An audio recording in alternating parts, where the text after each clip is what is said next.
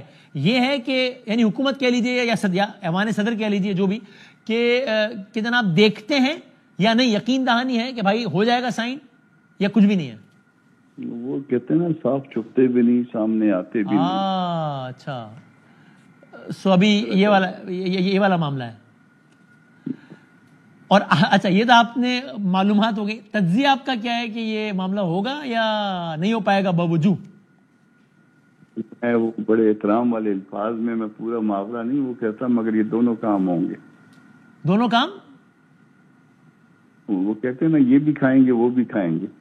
اچھا وہ صحیح، آپ نے وہ بس اتنا ہی ہے، یہ بھی کھائیں گے وہ بھی کھائیں گے. اچھا آپ نے پورا محاورہ نہیں بتایا، ورنہ لوگ سمجھتے ہیں آپ 100 جوتے اور 100 پیاز کی بات کر رہے ہیں. لیکن ٹھیک، میں نے یہ نہیں کہا. آپ نے نہیں کہا، میں اس کی ذمہ داری میں یہ میں نے کہا، آپ نے نہیں. لیکن سر یہ معاملہ مطلب ایوان میں حل ہو جائے گا یا میدان میں جائے گا؟ ایوان یا میدان؟ ویسے تو چیزیں جو ہے نا یہ ایوان سے نکال رہے ہیں اور میدان کی طرف سے جانا چاہتے ہیں. ہم کوشش کر رہے ہیں کہ میدان تک نہ بات جائے، مگر اگر گورنمنٹ کو پسند ہے تو پھر کچھ بھی نہیں کر سکتے. اگر میں یہ کہوں کہ آج کی تاریخ میں ابھی جب میں آپ سے بات کر رہا ہوں تو اس معاملے پہ میدان کا والا آپشن ہی شاید زیادہ لگ رہا ہے. بات دے لینا خواستہ ہی صحیح، لیکن لگ رہا ہے کہ معاملہ اس طرف جا رہا ہے. یہ کہنا ٹھیک ہوگا؟ دیکھیے کل مجھے بڑی حیرت ہوئی جب انہوں نے علامہ صاحب کی، اشرفی صاحب کی وہ فنکشن کروایا سرکار کے خرچے پہ ان کی سربراہی میں، اور اس میں 3 وزیر اس میں موجود تھے. جی ہاں. اور وہ بل جو ان 3 وزیروں نے کیبنٹ میں بیٹھ کے پاس کیا تھا اور بعد میں اس پہ ووٹ کیا تھا، وہ اس مخالفت میں شامل تھے. تو مجھے تکلیف میں نہیں کہتا، کیونکہ یہاں پہ تکلیف والا عمل جو ہے نا وہ ہمارے ملک میں جو ہے نا زیادہ تکلیف وہ کرو زیادہ حساس ہو جاؤ تو پھر جو نا اپنے پہ آپ پیٹتی ہے. تو مجھے حیرت بہرحال ضرور ہوئی. اچھا یہ آپ نے اچھا کہا. میں اپنے دوستوں یاروں کو بھی یہی مشورہ دیتا ہوں کہ بھائی اپنی اوپینین بالکل رکھنی چاہیے, اس اوپینین کو کمپرومائز بھی نہیں کرنا چاہیے, لیکن کوشش کرو اس نظام میں ایموشنل انویسٹمنٹ کم سے کم کر دو, ورنہ جو ہے وہ بندہ کرتا ہی رہے, ورنہ تو اپنا بیڑا غرق کرے گا. تو میں نے عمر کے اچھے حصے میں سبق سیکھ لیا, میرا خیال ہے کہ یہ کام نہیں کرنا. لیکن یہ آپ نے ازراہ تفنن ایک جملہ کہہ دیا ہے کہ سرکار کے خرچے پر ہوئی کل کی پریس کانفرنس, یا معلومات کی بنیاد پہ کہا ہے؟ پوچھ لیجیے. اس میں 3 وزراء تھے, ایک ریٹائر حضرت تھے, اور خرچہ سرکار نے برداشت کیا, مینج اس میں انہوں نے کیا, پی ٹی وی کو ڈائریکشن تھی اس کی لائیو کوریج کی, وغیرہ وغیرہ. ہو سکتا ہے علماء کا ایک اجلاس ہو, انہوں نے معزز وزراء کو اس میں انوائٹ کر لیا. معزز وزراء جو ہے وہ ساتھ تھے نا, ان کی سپرویژن میں سارا کچھ ہوا. اچھا سر, اس میں انفارمیشن کے وزیر بھی شامل. صحیح, ٹھیک کہہ رہے ہیں. یعنی اس میں آپ کو کیا باقاعدہ گلا نہیں ہے, ایموشنل انویسٹمنٹ نہ کرنے گلا نہیں ہے کہ, یا بہت ہی مضحکہ خیز صورتحال نہیں ہے کہ وہی وزراء یا انہی کی صفوں میں سے کچھ وزراء جو آپ کے پاس آ کر 26ویں ترمیم کے فضائل بتا رہے تھے اور آپ کو اسی بل پہ دستخط کرنے یا منظور کروانے کی یقین دہانی کرا رہے تھے, آج وہی باقیوں کے ساتھ بیٹھ کے بتا رہے ہیں کہ بل کتنا برا ہے اور اس کے نتیجے میں کتنی تباہی آتی ہے. یعنی ڈونٹ یو فیل ڈچ کہ یار یہ کیا دو رخی ہے, یہ کیا ہے مطلب؟ دو رخی پہ بھی چلو کوئی پرواہ نہیں تھی کہ چلو یہاں پہ لوگوں کے اکثر ہو جاتے ہیں, مگر وہ وزراء جنہوں نے کیبنٹ میں اس بل کو پاس کیا اور اس کے بعد اس پہ ووٹ کیا, کیونکہ یہ سرکار کا بل تھا, یہ ہمارا بل نہیں تھا, سرکار کا بل تھا, اور کیبنٹ اس کی اپروول دیتی ہے تو وہ پھر ہاؤس میں آتا ہے. تو پھر جو نا پاس کرنے کے بعد جو ہے نا اس میں سے نقص اور محاورتن کیا لیتے ہیں, کیڑے نکال رہے تھے. آپ نے آخری مرتبہ جب میری بات ہوئی آپ نے کہا کہ بلاول صاحب آئے ہیں اور بلاول صاحب نے کہا ہے کہ یہ آپ کا بل ہی نہیں ہے, یہ ہمارا بل ہے, آپ بے فکر رہیں. اس کے بعد چراغوں میں روشنی نہ رہی, وہ آئے بزم میں اتنا تو میر نے دیکھا, پھر اس کے بعد مصطفیٰ وہاب صاحب نے مجھے رابطہ کیا تھا اور انہوں نے کہا تھا کہ وہ جو صدر صاحب والا جو کچھ آپ کے پاس ہے وہ مجھے بھجوا دیجیے. وہ میں نے بھجوا دیا, اور وہ جو صدر صاحب والا ہے وہ پیس میل میں ہوا ہے. پیس میل میں آپ کو بھی پتا ہے کہ 1 گو میں ہوتا ہے, جو آبجیکشن آتے پیس میل میں نہیں ہوتا. اور یہ صدر صاحب والا جو کچھ یہ جو اب جس کے اوپر ریلائنس ہے ان کا, وہ آفٹر 10 days ہے. صدر کا اختیار زیادہ سے زیادہ 10 دن کے اندر ہے, ورنہ اس کے بعد جو ہے نا یہ تصور کیا جاتا ہے کہ وہ قانون بن گیا, اور وہ 10 دن کے بعد ہے. صدر صاحب نے نہ صرف کہ اس کو قانون نہیں بننے دیا, جو کہ یعنی اگر وہ صرف خاموش بھی رہتے, کچھ نہ کرتے تو بھی قانون بن جاتا. انہوں نے پریکٹیکلی اقدام کیا کہ اس کو نہ بننے دیا جائے. آپ کا یہ شکوہ پر مگر وہ ڈیمنگ کلاز آ گیا ہے اس میں ڈیمنگ کلاز آ گیا ہے. وہ ذرا اس کی ڈیٹ وہ جو نا وہ ایکسپوز نہیں ہو پا رہی ہے. جس وقت ڈیٹ سامنے آ گئی تو آپ کو خود بخود پتا چلے گا کہ کانسٹیٹیوشنلی جو ہے نا یہ بل جو ہے قانون بن چکا ہے. آپ کا شکوہ اس ضمن میں صرف حکومت سے ہے یا پیپلز پارٹی سے بھی ہے, بلاول صاحب سے بھی ہے؟ بلاول کی اس دن میں اس کی جو باڈی لینگویج دیکھ رہا تھا پازیٹیو تھے, یہ جس کی آپ فوٹو چلا رہے ہیں نا, جس کی دن والی بات ہے, تو وہ اس دن باڈی لینگویج جو تھی اور جس طرح سے وہ بات کر رہے تھے, تو وہ جو میری اسسمنٹ ہے وہ یہ تھا کہ غلط جانی نہیں کر رہے, درست کہہ رہے ہیں کہ یہ بل آپ کا نہیں ہے, ہمارا بل ہے, اور ہم اس کو پاس کرانے میں اپنا پورا وہ کریں گے. باقی نیتوں کا حال تو اللہ پاک جانتے ہیں, مگر بہرحال جو میری ایک انسانی جو وہ اسسمنٹ تھی وہ یہی تھی کہ درست کہہ رہے ہیں. جو یہ بھی ہو سکتا ہے کہ وہ ان کے جاتے سال دوسرے دن جو ہے نا وہ پھر واپس ہوا. وہ جو آپ نے پھر بتایا کہ دوسرے دن رانا ثناء اللہ صاحب کی ملاقات ہوئی, ایک اور ملاقات ہوئی جو کہ رپورٹ نہیں ہوئی. جب میں نے آپ سے پوچھا کہ ملاقات سیاسی شخصیت سے تھی یا غیر سیاسی, تو آپ نے کہا میں اس پہ کامنٹ نہیں کروں گا, جس سے میں نے تاثر لیا. آپ نے بالکل نہیں کہا کہ شخصیت سیاسی نہیں تھی.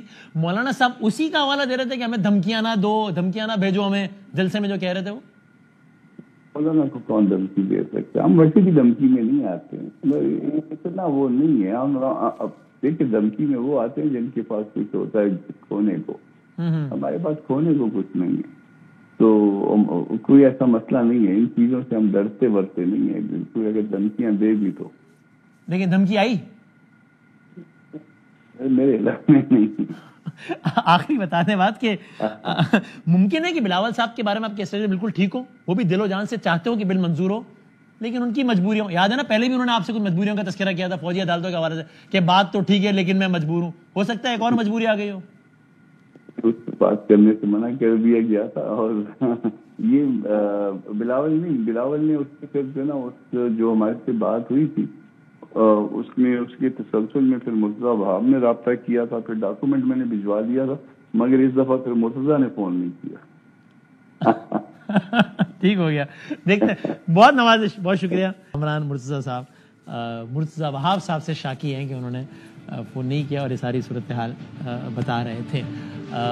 دیکھتے ہیں معاملہ کس طرف جاتا ہے. کامران صاحب کی گفتگو سے تاثر نہیں مل رہا کہ ان کو ابھی آج ایز وی اسپیک کو یقین دانی ہوئی ہے کہ یہ بل منظور ہو جائے گا, یہ بالکل بھی یہ تاثر نہیں مل رہا, بلکہ معاملات اس سے ذرا دور لگ رہے ہیں. کہتے وہ یہ ہیں, الفاظ میرے, ان کے الفاظ نہیں ہیں کہ حکومت یہ کرے گی, حکومت 100 جوتے بھی کھائے گی 100 پیاز بھی کھائے گی. پھر یہ میرے الفاظ ہیں, انہوں نے محاورہ پورا نہیں پڑھا, لیکن وہ یہ ان کو یہ لگتا ہے کہ اپنے طور پہ گورنمنٹ ریزسٹ بھی کرے گی اور پھر بالآخر سائن بھی کرے گی, 100 جوتے بھی 100 پیاز بھی.